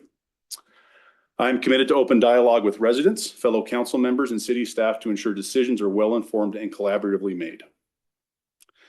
Now, to communicate a little more about me personally. I was born in Burley, Idaho. My wife, Melissa, and I were in the same kindergarten class together and began dating in high school. After high school, I served a 2-year mission for the Church of Jesus Christ of Latter-day Saints in the Bulgaria Sofia mission. Upon returning, I enrolled at Weber State University, where I earned a Bachelor of Science degree in criminal justice with a minor in psychology, initially planning to become a police officer. While attending school, I began driving box trucks with my brother-in-law in a small family trucking business. By the time I graduated in 2010, shortly after the birth of our first daughter, I had a change of heart about my career direction. I chose to remain in partnership with my brother-in-law and his brother, and together we grew the company from a modest trucking operation into a much larger enterprise. We expanded into warehousing, importing and exporting, and a drayage operation at the Port of Long Beach in California, with the goal of providing our customers end-to-end supply chain control through our integrated services. As for my decision to apply for this open seat, in politics, people often run to fix a specific problem or push a particular agenda. If asked tonight what I would change about Grantsville, I'm not sure I could point to anything major. Like many residents here, I feel we are living good lives and that the city operates well overall. My main desire is to simply ensure things stay that way. Professionally and personally, I live by the philosophy that if it ain't broke, don't fix it. This doesn't mean avoiding improvement. It means pursuing change thoughtfully and only when necessary, so we preserve the stability and quality of life that makes Grantsville such a wonderful place to live and raise a family. My hope is that my children will have the same opportunity to raise their own families here in the future. Of course, there are minor frustrations, such as when roads like Durfee are torn up for what feels like way too long. But I understand that even in a small municipal government like ours, it deals with complexities most residents never see. It's easy to voice complaints on social media, yet my experience running businesses has given me a unique perspective, one that helps me weather those storms calmly, especially when others may be less informed on the full picture and issues. I am not seeking the seat because I think others are unqualified. Many strong candidates have surely applied. My goal is simply to contribute what I can to keep Grantsville the great community it is for the future generations. Through my professional leadership, family life, and volunteer service, I believe I have the skills and perspective needed to help guide the city in the right direction. Although it may feel like I've shared a lot here, I've always prided myself in using as few words as possible to accomplish what needs to be done. I don't believe in filibustering conversations or talking just to hear myself speak. I'm a person of action who prefers getting things done over endless discussion. It would be an honor to serve this great city. Thank you. Thank you. Our next applicant, Sam Furnace, I believe I'm saying that correctly. Hello, my name is Sam Furness. I am married to a wonderful man and I have 2 children, 8 and 5. I have lived in Tooele Valley for 8 years. We were in Stansbury for about 7 and then we've been here for about 2. Once I got out here, I thought that we were, well, actually, I used to live in West Jordan when we were growing up and we thought this was the middle of nowhere. We actually came out here to shoot rabbits and this was the longest drive of my 8-year-old life. So now that I live out here, my dad teases me every day. Sorry. I am so excited to be here. I love Grantsville for all of the experiences that you guys have and the traditions. The traditions are what keeps us so invested in Grantsville. You guys have the circus for the first graders we've already participated in. We are so excited to keep doing the traditions, do the promenade when our kids are old enough, and we go to the social bowl every year. I have lured, I call myself the spider of the family. I've lured a sister, a brother, and a dad here. I've only lived for 3 years, and I'm like, come on, guys, it's great, join us. I think there's a difference between being mad about growth and being able to incorporate growth and still make it work. I don't believe that just because I got here, nobody else can come now. I volunteer at local businesses in the community and I've helped with the 4th of July parade. I just bought and dug the holes myself for 15 baby trees so I can never move.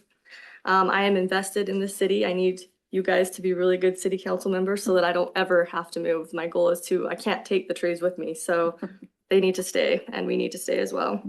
My goal for joining city council is to have a say and to be involved in bettering my community. My experience in life has been volunteer member on an HOA board in my last community. I worked for Neurosurgical Associates for 10 years. I have time for this job now. My first job right now is a stay-at-home mom. My second is working for Neurosurgical Associates. I have a 5-year-old that just went into kindergarten, so I'm ready to have extra goals and to learn. I'd actually really like the chance to learn about our community. The fact that this is the first time I've been to city council is embarrassing and I should come every time no matter what. My perspective on life is I believe in hard work, trying, putting yourself out there. I want to instill a sense of small town values into our growing town. Growth happens, we just need to be in the right direction. That betters and helps the most people. I am ready to learn and give 100%. I want to grow with my community. I love all the events, as I said. I'd love to incorporate more events into our city.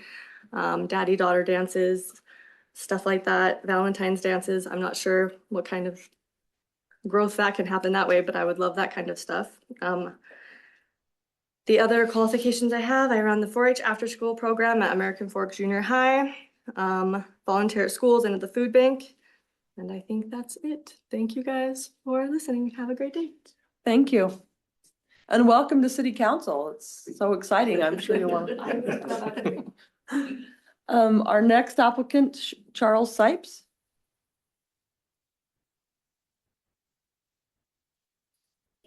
Mayor, City Council. It's been almost a year. We did this just about this time last year again, didn't we? In fact, I see some familiar faces. They were on the other side of the desk though. Thanks, guys, and Mayor. I'm here because I want to serve. I put my hat in the ring the last election cycle. Had some family issues come up, couldn't run very well, so I didn't perform as well as I know I could have, but hey, things happen and you move on. The opening's here. I came back. I'm gonna keep coming back. And eventually, either I'll get elected or the citizens will tell me, hey, we don't want to hear you. Either way, it's all good. I bring a balanced approach. I'm willing to listen to everybody, form a decision based on the information given, and stand up for it. As a real estate broker of 25 years, I've had to tell clients no. I've had to tell people, sorry, you didn't get the house. We have to work within our budget. I've managed over 100 independent contractors that all want to do their own thing, all want to lead their own directions. I've managed employees, hiring and firing when I worked in the warehouse. Currently, I work at the post office and the roads and things that sometimes I'm like, how did they get this road in here? Why did they do that? As a city council and a planner, we kind of need to plan these things out ahead of time so that we can move people around, not just pack them into a subdivision and pack them into a house. We need to have commercial growth. As a business owner, I see us bringing businesses in. I see the improvements that we're making. Can we do more? Maybe. We've got to have those connections. We've got to be willing to reach out, put ourselves out there, and lure in those businesses with our populace. We've got to have the population that the businesses want to come here as well. So we've got to balance all of those things. Most importantly, we've got to balance the love that we all have of our community. You know, Grantsville Youth Baseball. Signups are going on now. Sign up now, get buddy, you don't cut. But we're doing those things. And the reason we can do those things is because we care about our community and our community cares about us. So I don't think there's any applicant on here that doesn't care about our city. I think we all have unique skills and abilities and the willingness to come here and to present ourselves as opportunity to grow and giving the city our best, because that's what we're here for. I can continue to just ramble on, but the reality is everybody wants to go home, so let's move on. Thank you. And our last applicant, Clancy Bateman. Hello, everyone. Thank you for your consideration. It's a pleasure to be here tonight. Grantsville's got a tender spot in my heart. I've been coming to Grantsville to visit friends since probably the late 90s. We finally moved here, my family and I, back in, it's been 9 years ago now. And I have served in different capacities right now. My wife and I coach youth. We were doing volleyball. We've done basketball in the past. I've served in the capacity of planning and zoning for 14 years for Wendover. I figure it's time to try something new. I've lived in Tooele County my entire life, and I think my desire to help and serve was from when I served my mission.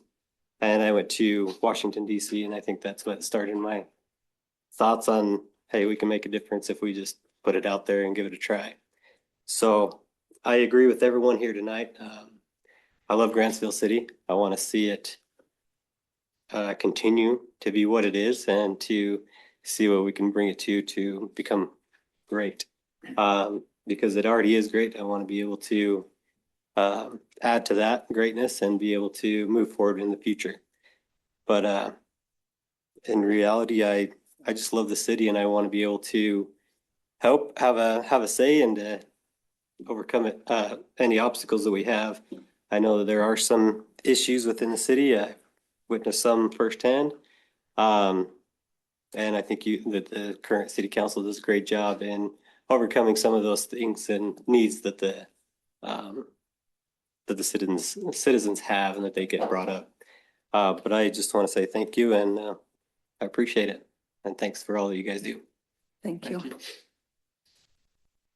Well, I'm going to guess that all of you out there are really happy that you're not us up here, because we have a lot of really, really good applicants. And I don't know if the rest of the council is feeling the same way I am, but this is an overwhelming decision because there are so many good applicants. So at this time, each of the council members, not including myself, will has a paper ballot in front of them, and they will make their vote, and those ballots will be given to Alicia to read. And then based on that, we will go from there, because it could be complicated. It will be complicated. So if you have your ballot. Could we say anything? Prior to? Can they say anything? General comment, no questions. Yes, I think that that's completely Can I say fine. that? Go ahead, Yeah, Jake. it's opportunities like this that makes me grateful, for the place that I live. We have I've always said when I ran for council, I always said we had a higher per capita of awesome people in this city and proof of it tonight. So I just wanted to thank you for putting your name in the hat, for your love of the community, because it's really what makes this place unique and what makes it attractive to everyone outside of the city, I think. So first of all, thank you, for putting your name in. Thank you for wanting to make a difference. And there's such a need in this community in all levels. I hear what you're doing and who you are, and sitting here thinking, man, we could use some catering. I'm sure we could use some, all of these talents that our individual citizens have, and being able to try to access them for the benefit of those around us. So thank you. Go ahead, please. All right. So I've been on this side 2 times interviewing just like you guys, and I lost both times. One of them was a tiebreaker. The other, Jake just wiped me out. So there's no chance on that one. But I also ran 3 times and lost 3 times before I got here. So I just want to say that if you guys if you're serious and you want to be involved and be on the city council, don't give up. Don't be discouraged if you're not chosen. There's also other routes. There's planning and zoning. I served 3 years on planning and zoning. And I look back at the very first time I ran in 2017. And if I would have won, I would have been like a lost puppy dog. I gained experience through the planning commission and coming to these meetings. And I feel like I'm better prepared now after all those losses and tough nights of checking the election, Tooele County website, seeing where I was at, or coming to these and not getting the votes that I wanted. But I'm just telling you, don't get discouraged. Keep going. And just get involved as much as you can. Come ask us questions, and don't give up if this is something that you truly want to do. Like I said, 4 times was the charm for me, 5 or 6 if you're counting the other interviews I went through too. So thank you guys for wanting to serve the community. It's a big deal. I commend you guys for that. It's not easy too. So thank you guys. And we do have great people in our community, and I don't know which side's harder, that side or this side now. It's our side. It's this side. Jeff or Rhett, would you like to make any type of a statement? Just same thing, just thank you. Appreciate having so many good people, and yeah, that's it. Thanks. I think enough's been said. We got a tough decision to make. We Could do. we take a break? I don't know why we can't. Is there any reason we can't? No, we can't. Okay. I'd like to just take a 5-minute break and just collect my thoughts. Just collect your thoughts. There's a lot of thoughts to collect. So, It's 8 o'clock straight up. all right, Back at 8:05. we'll resume at 8:05. I make a motion that we take a brief break for 5 minutes. I'll second. All in favor? Aye. Motion passes.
8:07 and are we still recording, Alicia? Yeah, so. Okay, we are back to our meeting. Is there something different I needed to say there? No, I'm okay. All right. Sorry, still learning. We will now have Alicia read the results. I know that this was not easy for those of us up here, so let's go ahead, Alicia. Okay, I have mixed them up and I haven't looked at anything, so. Okay, we have one vote for Cameron Moulton. One vote for Gary Merrill. One vote for Brittany Skinner. And second vote for Brittany Skinner. Okay, so the way this goes, to my understanding, is Brittany Skinner will move on. And we will flip a coin between Cameron Moulton and Gary Merrill, and then we will vote again. Is that correct? Unless you decide. Unless I choose to decide, but because I would have voted for any of those applicants, I'm going to let the coin do the trick. All right. So I'm gonna let this drop, but just so you, so somebody has, I'll so, bring them up here. yeah, okay. Do you guys wanna come up and just see?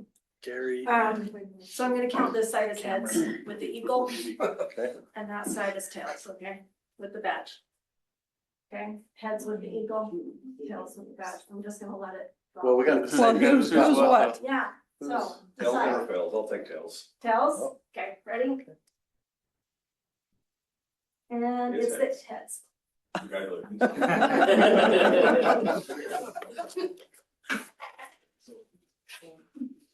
Okay, we now are down to two applicants, Brittany and Cameron. So the council will now vote again.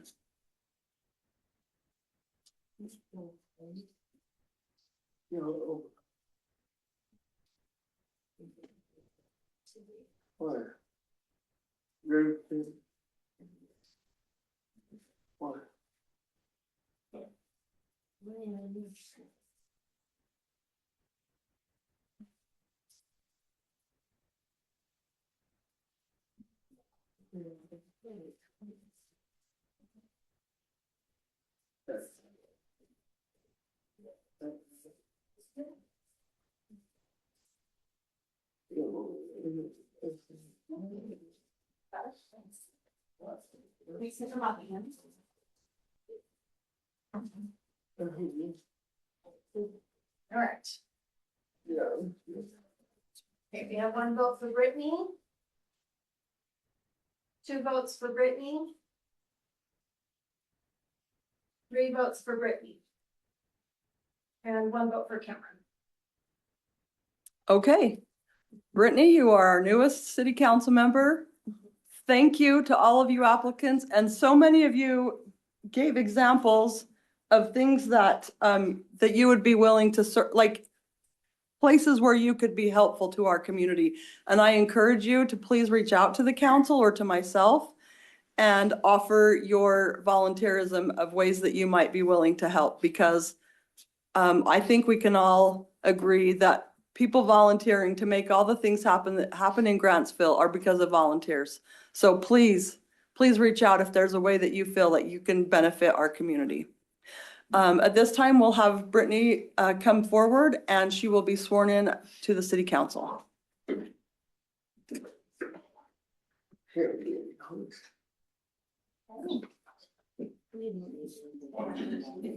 So just go ahead and raise your right hand and just repeat after me.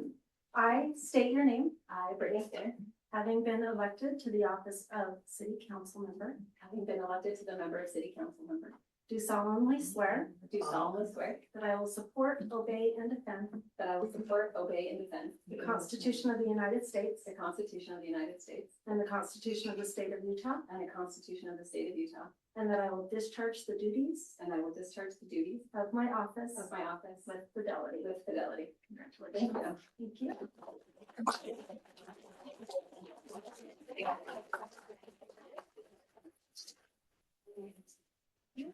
So you're.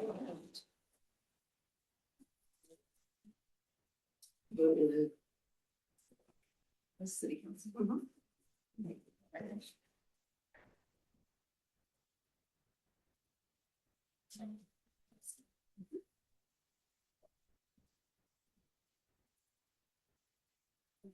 Okay. Yep. Thanks, Gary. Thank you. Hey, thank you. Thank you guys. All right, I need a motion to adjourn. So moved. Is there a second? I'll second. I have a motion by Councilman Butler and a second by Councilmember Dalton. All in favor? Aye. We are adjourned. It is 8:12 p.m. Early 90s. Yeah. Start now.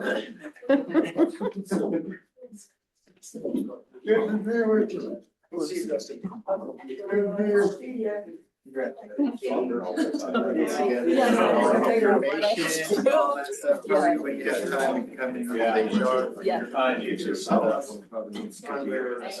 Thank you, guys. I know. Thank you. Thanks, Gary. Thank you.